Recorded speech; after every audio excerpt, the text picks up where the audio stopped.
حضرت عمر فاروق رضی اللہ تعالیٰ عنہ کے پاس صحابہ کرام جمع ہو کے آئے. کون سا ایسا شخص ہے جس کی تنخواہ میں اضافہ ہو جائے؟ تو لوگ کہتے ہیں نہیں نہیں مجھے نہیں چاہیے. پر ہم نے وہ لوگ دیکھے ہیں. حاجی صادق صاحب کو مسجد والوں نے کہا 1000 روپیہ تنخواہ بڑھانی ہے تو حاجی صاحب کہنے لگے میرا بڑا سونا گزارا ہوتا ہے مینوں نہیں بڑے نے. حضرت سیدنا عمر فاروق رضی اللہ تو صحابہ اکٹھے ہو کے گئے. کہنے لگے عمر حضور کے زمانے میں بظاہر غربت رہی, جناب صدیق اکبر کے زمانے میں غربت, اب تو بڑی ریل پیل ہے, بحرین سے لاکھوں کا مال آتا ہے, آپ کو بڑے بڑے سفیر ملنے آتے ہیں, پر آپ وہی پرانا کرتا اور وہی تامت جو کئی جگہ سے سی آپ نے کئی جگہ سے پھٹی. اور حضرت عمر ایک دن عید کی نماز پڑھانے گئے تھے تو ننگے پیر ہی چلے گئے. لوگوں نے کہا جوتا, فرمایا ٹوٹ گیا تھا یار, پہننے کے قابل نہیں تھا. فرمایا ننگے پیر آ گئے اور لوگ کیا کہیں گے؟ فرمایا چھوڑو, عمر کے پاؤں ننگے ہیں لیکن عمر کے کردار میں تو کوئی شک نہیں نا, پیر ہی ننگے ہیں نا, کیا ہوا, چھوڑو اس بات کو. کوئی پیار نہیں دنیا داری سے, دولت سے, کوئی چکر ہی نہیں. حضرت سیدنا عمر فاروق رضی اللہ تعالیٰ عنہ کو صحابہ نے اکٹھے ہو کے کہا, یہ ہے امت کے بیدار ہونے کے طریقے جو عرض کر رہا ہوں. کہا جناب آپ اب بڑا مال غنیمت ہے اور جس طرح ہر صحابی کا حصہ ہے آپ کا بھی حصہ ہے, تو ایک نیا کرتا ہی ڈال لیں آپ خرید کے. اب جب مشورہ ہو گیا صحابہ میں تو کہنے لگے عمر سے بات کون کرے گا؟ نیا کرتا پہننے کی عمر سے بات کس کو برا لگتا ہے جی؟ نیا کرتا کون بات کرے گا؟ حضرت سیدنا علی المرتضیٰ کا انتخاب ہوا. کہنے لگے مولا علی کی بڑی عزت کرتے ہیں, ان سے بڑا پیار کرتے ہیں, ان سے بات کرتے ہیں.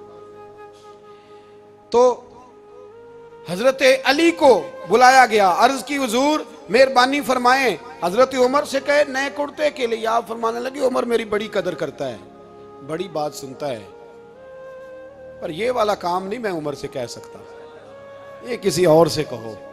تو کہنے لگے آپ رہنمائی کر دیں, کس کو کہیں؟ تو جناب علی المرتضیٰ فرمانے لگے اگر حضرت عائشہ صدیقہ سے کہو گے تو عمر فوراً مان جائے گا, وہ مومنوں کی ماں ہیں.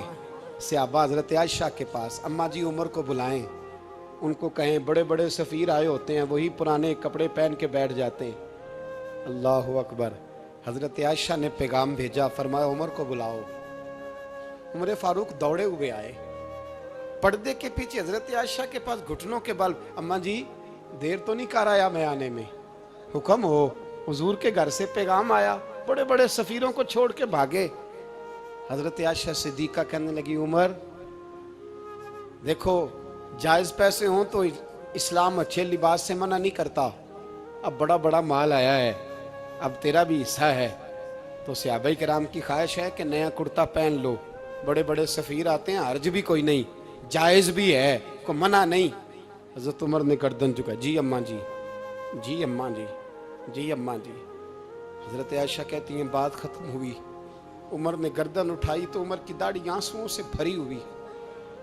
کہتی ہے مجھے کہنے لگے اماں جی میں تو صرف مسجد میں دیکھا کرتا تھا, آپ تو مصطفیٰ کو دن رات دیکھتی تھیں, جس طرح کے کرتے آمنہ کے لال نے پہنے ہیں مجھے بھی پہنا دو, میں تیار ہوں, میں پہن لوں گا, میں تیار ہوں, پر جس طرح کے میرے نبی نے پہنے. حضرت عائشہ کہتی ہے میں پھوٹ کے روئی, میرا پلو آنسوؤں سے بھر گیا. فرماتی ہیں میں عمر کی بات سنتی گئی تو میرا پلو آنسوؤں سے, میں نے کہا عمر تو جا, تو ٹھیک ہے. فرماتی ہے عمر فاروق سلام کر کے اٹھے, امیر المومنین چلے گئے. اس کونے میں صحابہ چھپے ہوئے تھے, وہ آئے, کہا اماں جی کیا بات ہوئی؟ تو میں پھر رو پڑی. میں نے کہا کیا بتاؤں, تمہیں پرانے کرتے نظر آتے ہیں, اسے محمد عربی کے جلوے نظر آتے ہیں, اسے رسول اللہ کا رنگ نظر آتا ہے, اسے وہ غلامی نظر آتی ہے. عمر کو دنیا سے پیار, اور دنیا سے پیار نہیں تھا, دعا پتہ کیا تھی؟ یوں جھولی اٹھا کے اللہ مرزقنا شہادتن فی سبیلک وجعل موت فی بلد حبیبک. اللہ عمر کو بسترے والی موت نہ دینا, موت شہادت کی دینا, اور میں میدان میں جا کے نہیں مرنا چاہتا, مجھے رسول اللہ کے شہر میں موت چاہیے, باہر جا کے نہیں, یہی میدان لگے مدینے میں, یہی موت آئے, اسباب بنا, میں مدینہ بھی نہیں چھوڑنا چاہتا. او بھائی ان لوگوں کو نہیں پیار تھا. جناب صدیق اکبر کا وصال ہوا تو زہر کے اثر سے, وہ جو آپ کو زہر لگا تھا، بعض مفسرین نے لکھا ہے کبھی کبھی وہ جو سانپ نے ڈسا تھا تو کبھی کبھی اس کا اثر آتا تھا، بس اللہ نے شہادت دینی تھی کبھی کبھی، ورنہ تو بڑی شفائیں تھیں۔ حضرت عمر شہید، حضرت عثمان، جناب علی، امام حسن، امام حسین، علی اکبر، علی اصغر، حضرت عباس، حضرت سعد بن معاذ، حضرت امیر حمزہ، مصعب بن عمیر۔ میرے محبوب نے تو لسٹ بنائی شہیدوں کی، لسٹ بنائی شہیدوں کی۔ شہادت سے پیار کیا رسول اللہ صلی اللہ علیہ وسلم کے غلاموں نے، پیار کیا شہادت سے، اسی لیے تو کافر اٹھ نہیں سکا کہ شہادت سے حضرت سعد بن معاذ رضی اللہ تعالیٰ عنہ کو زخم لگ گیا، جنگ سے زندہ آ گئے لیکن زخم ہے، رو کے کہنے لگے محبوبہ سارے شہید ہو گئے، میں ایسے ہی رہ گیا۔ حضور نے فرمایا نہیں، رب تجھے بھی شہادت کی موت ہی عطا فرمائے گا۔ اسی زخم میں پردہ ہو گیا۔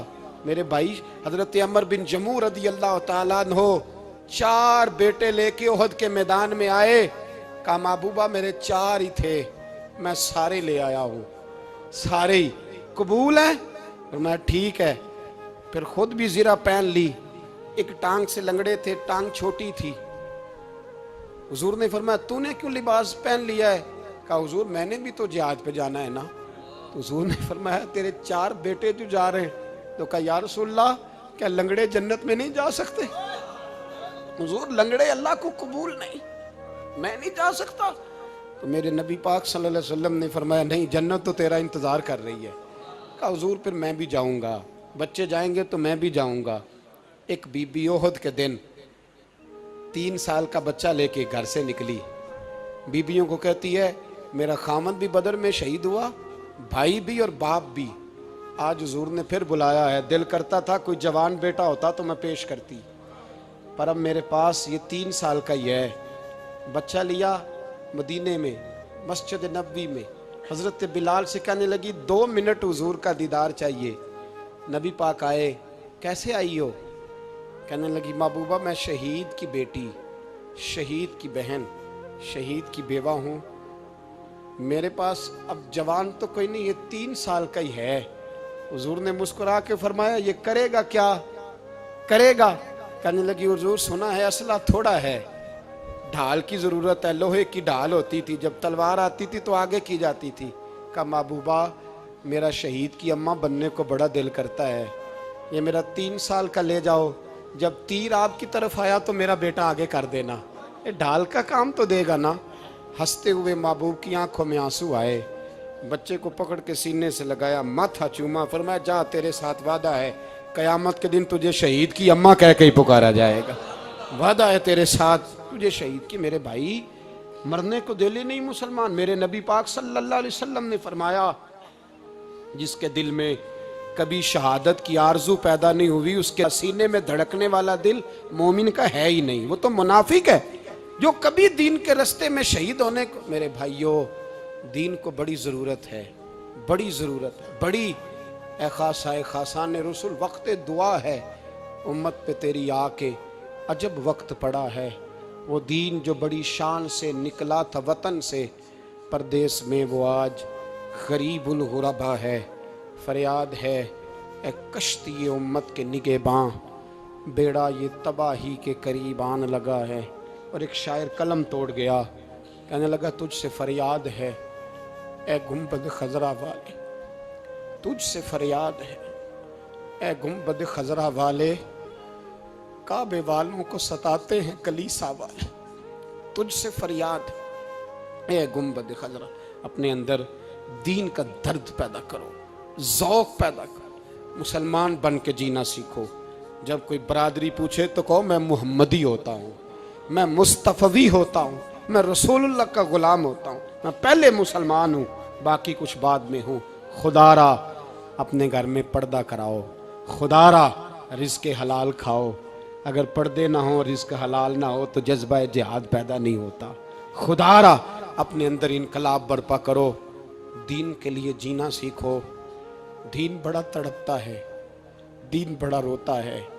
رسول اللہ آج تجارت کرنے والے ملتے ہیں، آج سیاست کرنے والے ملتے ہیں،